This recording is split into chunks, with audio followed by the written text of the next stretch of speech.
নমস্কাৰ বন্ধুসকল, এয়া মই মালপোৱা বনাবলৈ লৈছোঁ। মালপোৱাৰ ৰেচিপি আপোনালোক সকলোৱে জানে, গতিকে মালপোৱা কিহেৰে বনাই নকলেও হ'ব। এয়া দেখিছেনে, এই এই হেন চ'তমহীয়া যাবৰে হ'ল, বহাগ বিহু পাবহিয়ে হ'ল। এতিয়াওনো বতৰৰ এনেকুৱা ৰূপ দেখিবলৈ পোৱা যায়নে? চুৱেটাৰকেইটা যেনেকৈ হ'লেও ধুই পেলাই ভিতৰত সুমুৱাইছিলোঁহে, আজি আকৌ উলিয়াব হ'ল।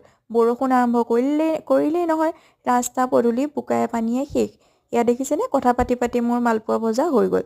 এইহেন ঠাণ্ডা বতৰত কেইটামান মালপোৱা লগতে আদা দিয়া একাপ ৰঙা চাহ, বাছ আবেলিটো এনেকৈয়ে পাৰ হৈ যায়। আপোনালোকেও নিশ্চয় ঠাণ্ডা বতৰৰ পৰাই চাহৰ জুতি লৈছে ন, বিভিন্ন প্ৰকাৰৰ সুস্বাদু খাদ্যৰ সৈতে। মই এয়া ৰঙা চাহ কাপৰ সৈতে কেইটামান মালপোৱা ভাজি ল'লোঁ। দুটামান ল'ৰাটোলৈ থৈ দিলোঁ, যিহেতু সি শুই আছে, সি সৰুও হৈ আছে, বিশেষকৈ মালপোৱা খাই ভালো লাগে।